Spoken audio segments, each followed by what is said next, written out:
Brace yourselves. Whale's Vagina Comic-Con updates are coming.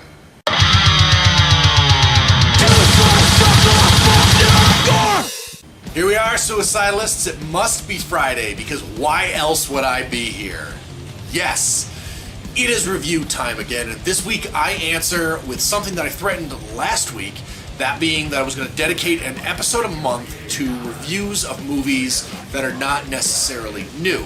And this week is calling it a review is actually a bit of a misnomer, since I'm mostly going to be heaping praise on a movie from 1976 from Hong Kong called The Oily Maniac. But first, I have another new feature for you, and this one I'm calling This Is Why We Can't Have Nice Things. Late last week, the Impossible Funky blog published an article that was loaded with evidence that outs high-profile blogger slash journalist Lianne McDougal, aka Lianne Spiderbaby, as a fraud and a plagiarist. Thereafter followed a tremendous amount of fallout from this and put her face right at the top of Gawker, along with an article that boosted the signal.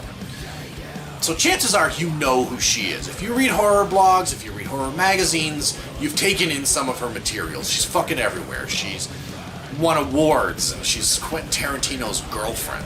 So horror bloggers, being as we are, a lot that puts a tremendous amount of undue importance on what it is that we do, haven't been able to shut up about this. I mean, here we are almost a week later, and I'm already fucking sick of hearing about it.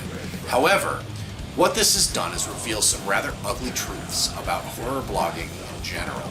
I got away from horror blogging originally because I burned out, but I burned out because all of a sudden there were thousands of new horror bloggers all clamoring for some imaginary spotlight.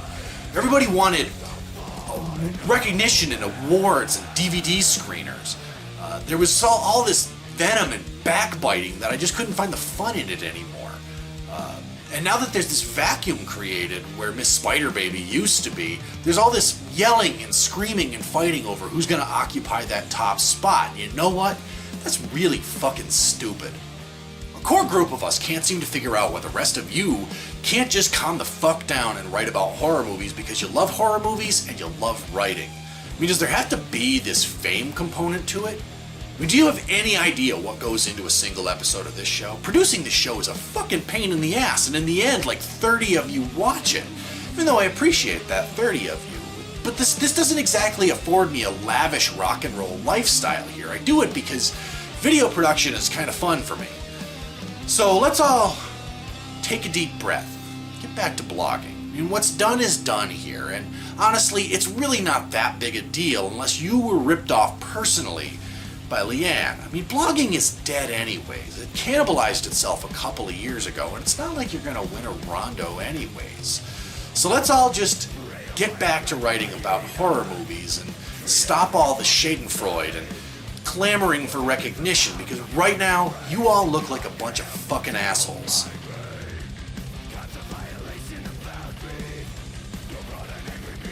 The Oily Maniac is about Ah Young, who was a paralegal in Malaysia who was stricken with polio as a child. He's confined to walking on crutches for the rest of his life. Ah Young's uncle becomes the victim of crooked business dealings when his coconut oil factory is taken away right out from under him after he stabs a man in self-defense. Now, for whatever reason, Ah Young's uncle is also tattooed with a recipe for turning yourself into an oily monster from Malaysian mythology, and he imparts this recipe upon Ah Young shortly before his execution, under the condition that Ah Young uses it to protect his daughter at all costs, which he does. Ah Young uses this new power as an oily maniac to cause mayhem everywhere he goes, and he gets revenge on everyone who's ever done him wrong, and this includes crooked doctors, crooked lawyers, crooked crooks. No one is safe from Ah Young's wrath, and thank God for that, because man, this shit is hilarious. The Oily Maniac, a movie title I enjoy saying out loud entirely too much, was produced in 1976 in Hong Kong by a production company called the Shaw Brothers. Now, the Shaw Brothers were chiefly known for dozens upon dozens upon dozens of utterly stellar martial arts movies, but they were also a lot like Hammer films in that They were a full-service production company that made all sorts of different kinds of movies. It's just that they became associated with a certain kind of movie. But the Shaws did horror, and this is probably one of the weirdest they did. At its most distilled, the Oily Maniac is a lot like the Toxic Avenger, wherein a downtrodden loser coats himself in toxic oil and becomes this monstrous wrecking ball. It's also a bit like the Swamp Thing and the Incredible Hulk, where he's able to regenerate severed parts, and his rampages, though short-lived, produce crazy violent results. It is a fun movie from top to bottom, and apart from its staggering stupidity, it is practically a perfect exploitation movie. This is some really sleazy shit, too. There's like 6 women in the movie, and before the credits have rolled, you've seen nearly all of their tits. Ah Young's boss is this scummy lawyer who takes on a medical malpractice case from a movie star, a pop star of some kind, whose breast surgery left her with a mangled boob. Now, do we get to see it? You better fucking believe we get to see it. He just asks her to take him out. I'm sorry, ma'am, I'm gonna need to see your breasts. It's protocol, you understand. There's some butt-naked surgery in there, and blouses are torn open with regularity just to jiggle some boobs on screen. Occasionally there's a story in there. The Oily Maniac's rampage scenes are some of the strangest parts of the movie. In order to transform into the Oily Maniac, Ah Young must first douse himself head to toe in oil, which he just finds laying around everywhere. And even though the monster costume is incredibly corny, it's like the best part of the entire movie. He'll transform and rush in, and everybody will start to flee in terror, but before they do, there's this like many-on-one fight scene where everybody throws a couple of punches and kicks. And the Oily Maniac is not incredibly gory. He mostly just bashes people and strangles them, but there's a couple of scenes where he like crushes a dude's head to pieces before he goes home and gradually turns back into Ah Young and chugs some water. The Oily Maniac is also home to one of the world's worst police investigations ever put on film. I mean, for whatever reason, there is an ongoing homicide investigation that is headed up by the stupidest, most patronizing asshole of a cop ever put in a movie. And this includes Umberto Lenzi Cops and Robbers movie.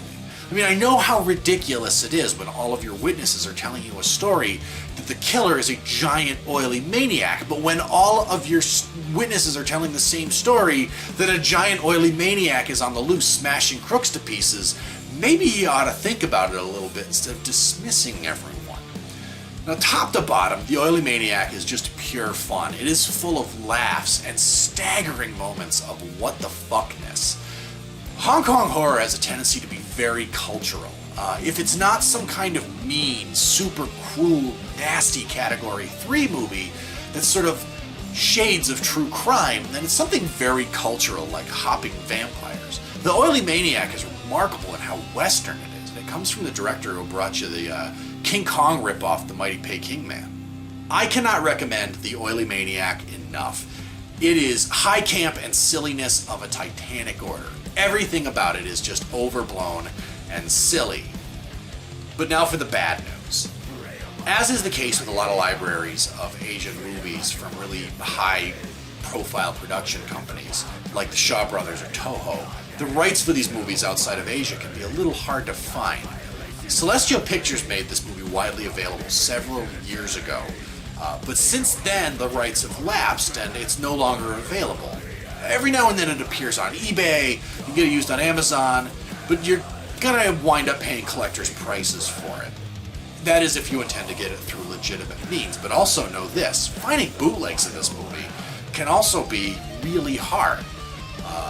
It all comes down to just how bad you want to see it and how much you're willing to pay for it.